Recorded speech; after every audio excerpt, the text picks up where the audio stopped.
All right, this is Jeff Shultz here at the National Terrain Show with Craig Martyn of BLMA. This has become kind of an annual tradition for us, interviewing Craig and what new products he's got from BLMA over the last year or so.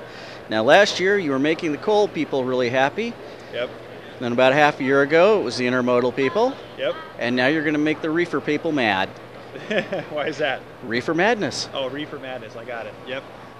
Yeah, so for the show, I'll start out with our brand new announcement. It's the 64-foot Union Pacific reefer.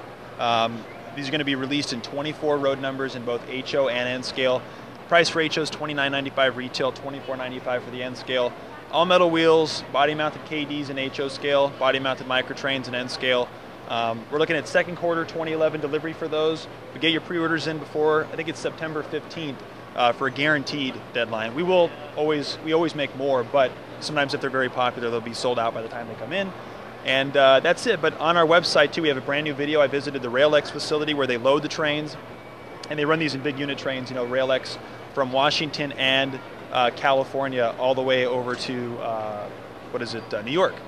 So anyway, that is it for that new project. But I'll let you continue on with the question. Okay, the RailX facility in Washington, would that be the one that Matt Bowen visited in the Extreme Trains issue? Yeah. Our good buddy Matt Bowen visited I think it's Wallula, Washington. I visited the Delano, California facility, which is a more recent facility that they brought out. They're actually working on more. I mean, that company's growing. It's amazing, but very nice people. So, again, there is both an Extreme Trains episode about the entire place, about the train. Matt goes on the train, I think, from one coast to the other. In our video on our website at blmamodels.com, it's a 4-minute, 30-second, basically kind of just a summary of how the operation works. I interview the manager. It's kind of cool. You get to see the train being loaded and how they do it, and some of the dimensions and facts about the warehouse. So. All right, and so Trains Magazine apparently did a recent issue on this? It's true. On this train, particularly from RailX, Trains Magazine did it was a cover article and big story about the RailX facilities, the big train. And I think that was earlier in 2010. I don't know the exact date of that magazine, but it was earlier this year. So this particular model, about what date were the prototypes manufactured? There's 1,500 of these altogether. They started production in 2003. The class that we're doing started production in 2005. So it's actually a very recent car. But, you know, for modern reefer trains, it's the biggest production, I believe, to date. And it's one that's just best represented by what we could do. So with the Top Guns, you've done several different versions of them now. Do you expect to be doing that with the different production lots of the reefers? You know what? For the Union Pacific, right now, I got word this morning that CEFX may have some of those reefers with slightly different variations. So yeah, we will. But there are also BNSF cars, cryo trains, and Tropicana. All of those are different. So at some point, if the demand is there, yeah, we will do it. We wanted to focus on the UP car first because it's a unit train car, and again, with 24 numbers, people can buy an entire train. So at some point, if the demand is there, we're all about filling demand. So if the demand is there, please make your voices heard. We read everything, we file it, and when the time comes, we'll make a decision on what to do next. Okay. Since another car of yours has been introduced since the last time we saw you, the F89J, I believe it is, flat car. Yep. The F89J, we've announced already the RTTX version in 6 numbers, which is post-1990. That's a triple 28 configuration or twin 45. Also, we announced the brown F89J from the 70s, actually late 60s when they were delivered. So it's the as-delivered paint scheme.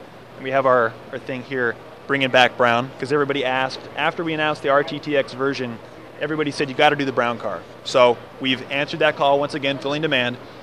Later on, we will do the 1970s and 80s yellow TT scheme, so that'll be popular. We're expecting test shots here sometime this summer. I was hoping to have them by the show, but they're not here yet. That should be an awesome car, and again, a lot more coming from that car. Okay.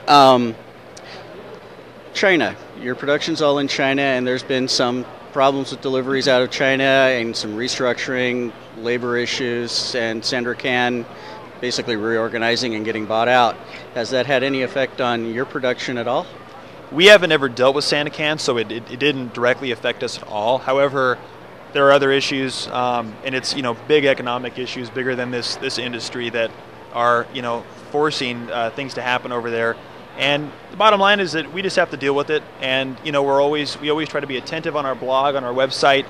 We will post updates. If our spine cars and end scale are a little bit overdue in terms of when we expected them to be delivered. So we do update that and say, hey, we appreciate the support and patience, but they're going to be a few months delayed. Guarantee the product's going to be worth the wait. But in some situations, yeah, we just can't do anything about it. So it's one of those factors of business. Okay. What do we want to do about that? What can you do? Yeah. Okay. Another factor of business. Cut. Restart. All right. About a month or so ago, I put out to a bunch of mailing lists and forums who did they want me to interview. You were one of the answers, and what questions they wanted me to ask. And really the big generic question was, do you visit the forums and mailing lists, and do they have any impact on what you may decide to make? Yeah, totally. I think, I mean, without a doubt, I'm on them all the time. Well, you could say religiously. I think my girlfriend would say I'm on there religiously, but point is, again, filling demand. I have to be in tune with what everybody wants. As a model railroader myself, as an end scaler, it's very important that I stay up with what's going on. So I regularly visit, and it does have an impact because, once again, filling demand, if we don't know what people are saying, we can't make ourselves better, and we're always trying to outdo what we've done in the past. It's not about competing with other people, it's doing better on what we've done. So really, that's it. But I really appreciate the comments. It's always constructive criticism, and we're always 100% open to hearing it.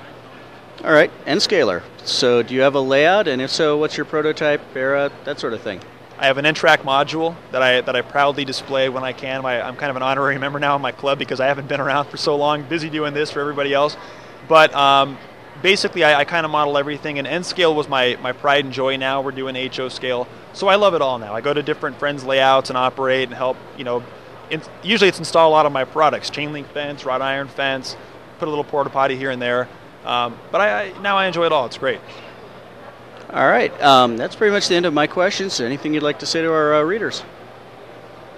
Visit our websites, blmamodels.com. Also, we have a blog on there. We do all the YouTube videos. We're showing them here on the laptop here. And nothing more than thanks for the support. Couldn't do it without you guys. So thanks a lot. All right, thank you. See you. This is Jeff Shultz at the National Train Show for Model Railroad Hobbyist Magazine. Thank you.